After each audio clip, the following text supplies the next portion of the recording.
भाई हमारी जो चैप्टर नंबर 13 है चल रहा था मतलब दौड़ रहा था, मतलब इसे पढ़ाया जा रहा था। तो जो एक्सरसाइज 13.3 तक था वो लगभग क्या बस हमने काम पूरा ही कर लिया, और आप लोगों को जो प्रॉब्लम्स दी गई थी वो भी आपने सभी अटेम्प्ट कर ली, बड़ी अच्छी बात है। तो आज स्टार्ट करते हैं 13.4। इसमें कुछ फॉर्मूले अलग लगेंगे।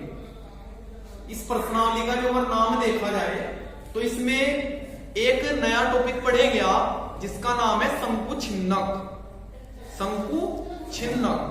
अब छिन्नक क्या होता है? छिन्नक का मतलब होता है किस चीज को छिन्न करना। छिन्न करने का मतलब बांटना या काटना। कहते नहीं, आपने हिंदी में शायद कहावत पढ़ी होगी छिन्न खिन्न करना। एक मुहावरा टाइप सा आता है ये, छिन्न भिन्न करना, इस टाइप का आता है शायद कुछ। तो छिन्न छिन्न करने का मतलब वो अलग करना होता है। ठीक है, चलिए इस टाइप की एक आकृति भी मैं आप लोगों को दिखा देता हूं। गिलास विराजमान है यहां पर, ये देखो, ये शंकु छिन्नक ही है। इसमें क्या अंतर होगा? शंकु में और शंकु छिन्नक में यही अंतर है कि शंकु में केवल एक त्रिज्या होती है, एक ही व्यास होगा, एक ही त्रिज्या होगी। लेकिन शंकु छिन्नक में यहां दो त्रिज्या होंगी, दो ही व्यास होंगे। कैसे? ये देखो, एक तो इसमें ऊपर की ओर इसका व्यास होगा कुछ ना कुछ, एक इसमें नीचे की ओर। अर्थात इस टाइप क्या करती है, आपका शंकु छिन्नक ही कहलाता है। इसमें जो एक्सरसाइज पढ़ेंगे गिलास वाला एग्जाम्पल भी है, एग्जाम्पल नहीं बल्कि एक्सरसाइज में क्वेश्चन दे रखा है। मैं अब जो आपको पूरी बात बताता हूं शंकु छिन्नक बनता कैसे है, फिर उसके क्या फॉर्मूले हैं। चलिए कम टू द पॉइंट। सबसे पहले आप करके अपने माइंड में शंकु की बना लेते हैं।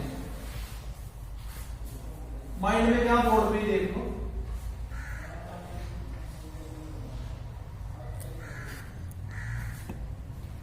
ये सभी ने पढ़ रखा भाई शंकु। लास्ट चैप्टर में पढ़ा था हमने, सॉरी लास्ट एक्सरसाइज में। यह आपने पढ़ रखा इसकी क्या होती है हाइट, ये इसकी त्रिज्या ऊंचाई पढ़ी थी, ये इसका व्यास था। हमने करा क्या, किसी भी शंकु को बीच में से काट लीजिएगा ऐसे। बात समझ में आ गई? तो जब आपने शंकु को बीच में से काट लिया, ये ऊपर एक आकृति नहीं प्राप्त हो गया आपको, तो ये वाला ही शंकु छिन्नक कहलाता है। बन गया एक ग्लास के टाइप का भाई, एक एरिया से ऊपर बन गया, एक एरिया नीचे बन गया बच्चा का। इसकी त्रिज्या ज्यादा होगी, इसकी त्रिज्या कम होगी। थोड़ा यहाँ पे ठीक सा करके काटना। बात समझ में आ गई क्या? बाल्टी आपके घर में होती है, बाल्टी भी लगभग इसी आकृति की होती है। ठीक है, तो ये आपका यहां से यहां तक जो बना आकृति ऊपर ऊपर है, ये शंकु छिन्नक है आपका। चाहे इसको उल्टा करके बना दीजिएगा, ऐसे बना करके काट दीजिएगा ये। तो ये आकृति जो नीचे बनी है क्या है आपका शंकु छिन्नक। बात समझ में आ गई सबको? चलिए इसके फॉर्मूले कैसे बनते हैं, कैसे इसमें प्रयोग करना है, लगभग शंकु से रिलेटेड है, बस थोड़ा सा मैटर बदलेगा। इसकी त्रिज्या को मान लीजिएगा r1, और यहां से यहां तक जो इसकी त्रिज्या है इसको मान लीजिएगा r। ठीक है भाई? और जो शंकु छिन्नक की हाइट है इसकी, इसको आप मान लीजिएगा h। ये हाइट कोई शंकु छिन्नक की बात कर रहे हैं। ठीक है, और शंकु छिन्नक है क्या? शंकु का ये काटा हुआ भाग होता है, शंकु में से ही काटा हुआ एक भाग। ये इसकी हाइट हो जाएगी और ये इसकी वही आपकी त्रिज्या हो जाएगी। बात क्लियर होगी यहां तक? अब चाहे तो आप इसको नीचे से यहां से हटाना चाहो तो हटा सकते हैं, शंकु छिन्नक प्राप्त हो गया। ठीक है, अरे चलो बाल्टी गिलास को छोड़ दो, शादी विवाह होते हैं उसमें रसगुल्लों को रखने वाला एक टब होता है, टब बोलते हैं जिसको, होता नहीं ऐसा ही बिल्कुल, ऊपर से बड़ा सा होता है, नीचे से थोड़ा संकीर्ण होता है, वो टब रसगुल्लों वाला है ना। रसगुल्ले वगैरह रखते हैं, फिर सब्जी वगैरह जो भी बनाते हैं, तो वहां शादी विवाह में भी होता है। ठीक है, रसगुल्ले का नाम सुन करके उस पे से ध्यान मत भटका लेना। ठीक है, अभी रसगुल्ले में चले जाओ, शादी विवाह का सिस्टम भी चलने वाला आजकल। तो ये बात समझ में आ गई भाई? ये त्रिज्या आपकी r1 हो जाएगी, इस त्रिज्या को r2 मान लीजिएगा, इसकी त्रिज्या कुछ हो जाएगी, इसकी हाइट हो जाएगी। क्लियर हुआ पॉइंट यहां तक? तो ये आपका शंकु छिन्नक है। इस प्रकार क्या करते हैं, शंकु में से काटा हुआ भाग ही शंकु छिन्नक कहलाता है। ठीक है, अब हटाना चाहो यहां से अपना माइंड में हटा दीजिएगा, नहीं हटाओगे तो आपको पता लगा भाई ये शंकु छिन्नक है, शंकु में से कटा। चलिए कम पूरा पॉइंट। पहला इसमें जो फॉर्मूला है आपका, सबसे पहले वही बनता है शंकु छिन्नक की शंकु छिन्नक का वक्र पृष्ठीय क्षेत्रफल।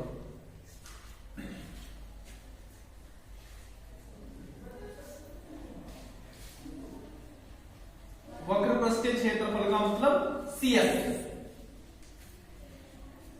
देखो आपने जो शंकु का फॉर्मूला था वो क्या पढ़ा था, वक्र पृष्ठ का पाई R ये पढ़ा था, लगभग यही है, बस क्या अंतर आएगा यहाँ, R के स्थान पर R1 प्लस R2 हो जाएगा, दोनों की दोनों त्रिज्या ऐड हो जाएगी, यहाँ लाके pi into R1 plus R2 और वर्ग मान।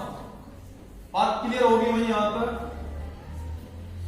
तो ये तो आ जाएगा इसका CS से वक्र पृष्ठीय क्षेत्रफल। जब बात करेंगे कुल पृष्ठीय क्षेत्रफल की,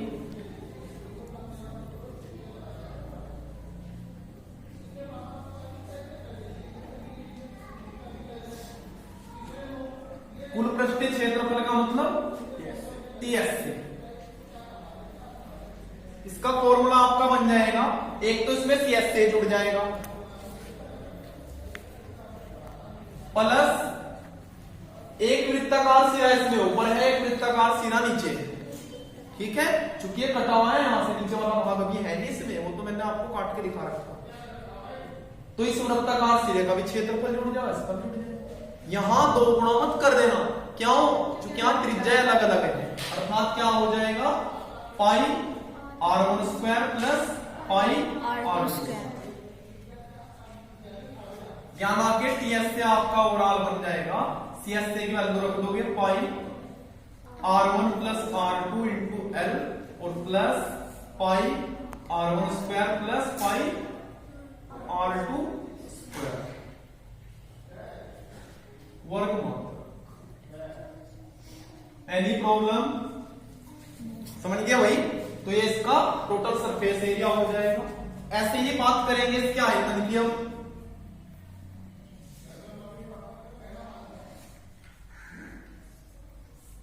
तो इसके आयतन को V से अपने ऐड करते हैं। इसका फॉर्मूला आपका पढ़ रखा आपने 1/3 पाई R स्क्वायर H। तो यहां तो आपका 1/3 पाई H ही हो जाएगा, बस यहां आपका R1 square plus R2 square और प्लस R1 इंटू R, ये फॉर्मूला घनमान।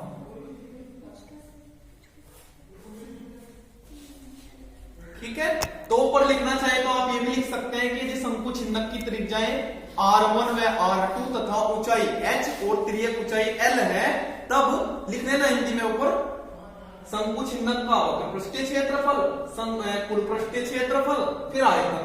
लेकिन यहाँ एक पॉइंट और छूट रहा हमारा, भी इसको नीचे कर लीजिएगा चाहे क्या, यहाँ जो तिर्यक ऊंचाई है इसको निकालने का सूत्र भी बदल जाएगा। तिर्यक ऊंचाई को कैसे निकालेंगे, चौथे फॉर्मूले में ही कन्वर्ट कर देता हूं इसको मैं, यानी कि तिरछी ऊंचाई जो होती है इसकी L बराबर, इसका सूत्र लगेगा अंडररूट लगभग वही है H स्क्वायर प्लस, बस यहां R स्क्वायर के स्थान पर आएगा आपका R1 माइनस R2 का होल, R1 माइनस R2 का। तो तिर्यक ऊंचाई निकालोगे आप यहां से। तो इस एक्सरसाइज में मात्र आपके यही 3 फॉर्मूले प्रयोग होने हैं, बाकी इसमें कोई वो लाग लपेट वाली बात नहीं है कि भाई क्वेश्चन मूव होगा तो मूव हो जाएगा, मूव होने से मूव हो जाएगा। कुछ होने से कुछ नहीं होना और कुछ होने से बहुत कुछ होना। ठीक है, सीधा फॉर्मूले पे डिपेंडेंट क्वेश्चन है, इसमें ऐसा नहीं है कि कहीं से कुछ और उड़ के आएगा, बस फॉर्मूले में तो रखिए और फाइंड कीजिए। चलो फिर भी बात है कि भाई कुछ क्वेश्चन तो कराने पड़ते ही हैं। पहला क्वेश्चन मैं ही बता दूंगा, पहले फॉर्मूले नोट कर लीजिएगा। चलो भाई, पहले तो ये थोड़ा सा ना वो तिर्यक थोड़ा गलत लिखा गया था, मैं ऐसे लिखा था, बट ऐसे लिखा है तय बनता है ना। ये गलती से मिस्टेक हो जाए बड़े बड़े शहरों में। तो त्रिज्या कैसे लिखा जाता है, ठीक है, अपनी हिंदी में ध्यान दिया करो। बाकी मैथमेटिक्स में हल्की फुल्की चल जाओ गलतियां, लेकिन गलतियां करो ही ना, सुधार करके चलो हिंदी में भी, क्योंकि हिंदुस्तान में रहकर अगर हिंदी को ही बढ़िया तवज्जो नहीं देंगे तो त्रिज्या कैसे लिखा जाता है उसे ठीक कर लेना अगर आपने गलती लिखा हो। चलिए अब एक्सरसाइज पे चलते हैं। पहले क्वेश्चन की मॉर्निंग कर लेते हैं। क्या दिया इसने, पानी पीने वाला एक गिलास। ओ अभी एग्जाम्पल भी यही दिया, पानी पीने वाला गिलास याद। हालांकि गिलास से चाय भी पी सकते हैं, दूध भी पी सकते हैं, बट मोस्टली पानी के लिए प्रयोग करते हैं। 14 सेमी ऊंचाई वाले एक शंकु के छिन्नक के आकार का, 14 सेंटीमीटर तो उसकी हाइट है, बस वहां चित्र बनाने की क्या जरूरत है, स्वयं बना लियो। यो है 14 मीटर इसकी हाइट है। दोनों वृत्ताकार सिरों के व्यास 4 सेंटीमीटर और 2 सेंटीमीटर है। यानी कि जो बड़े वाला वृत्ताकार सिरा है इसका व्यास है पूरा का पूरा 4 सेमी और नीचे वाले का है इसका 2 सेमी। तो हमें क्या फाइंड करना, इस गिलास की धारिता, धारिता किसे बोलते हैं, आयतन ज्ञात करना। चलिए सबसे पहले लिख लीजिएगा, तो मैं सीधा यहां पे लिख दे रहा बस, गिलास के लिए चित्र उधर बना लेना, आप सोम बना लेना, कोई दिक्कत नहीं।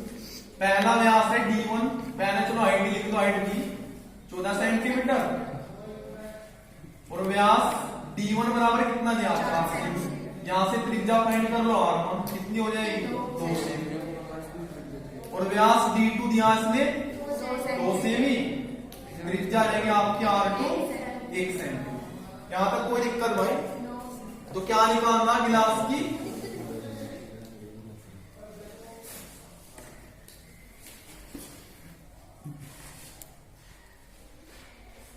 जो शंकु के छिन्नक के आकार, पूरी बात लिखने चाहो तो लिख लो।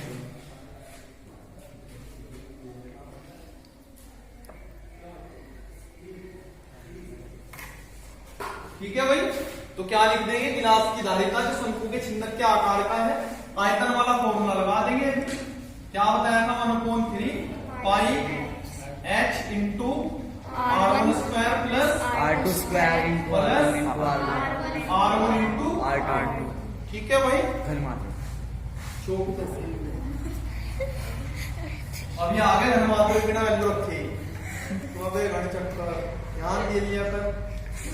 1/3 पाई की वैल्यू रख देंगे 22 गुणा h का मान 14, इसकी वैल्यू रख देंगे 2 का स्क्वायर प्लस 1 का स्क्वायर प्लस 2 इंटू 1। भाई कैलकुलेशन अब तो बच्चों वाली है, कर लीजिएगा। 7 से काटने के 7 दूनी 22 दूनी 44/3 गुणा 2 का वर्ग 4 प्लस 1 प्लस 2 44/3 गुणा 7 आ गया। चलो यहाँ देख लो भाई, v बराबर 7 किस में गुणा कर दो, 7 चौक 28, 7 चौक 28 और 2 सेंटीमीटर ना मीटर, सेंटीमीटर क्यूब। कोई इतनी धारिता हो, अर्थात उसमें धारिता से मतलब आयतन, या के पानी पीना है, दूध पीना है, जो भी इच्छा है आपकी, तो इतना हो जाएगा उस गिलास का जो उसने दे रखा। कभी और गिलास की निकाल के देख लो, ये कहो जाओ कि सारे गिलासों की इतनी होगी, वो गिलास के आकार पे डिपेंड करेगा कितनी इसकी आकृति दे रखी, कितना उसकी त्रिज्या भी रखी। ठीक है, तो कहने का तात्पर्य क्या है, फॉर्मूले सारे आप लोगों को बता ही दिए। टोटल ही क्वेश्चनों में यही फॉर्मूले प्रयोग होते हैं। किसी में आयतन पूछ रखा, किसी में CS से, किसी में TS से। ठीक है, तो ये लगभग इसमें 5 क्वेश्चन दे रखे हैं आपके NCERT की बुक में, इनको अटेम्प्ट कर लीजिएगा। कोई समस्या आएगी तो कल बता दीजिएगा।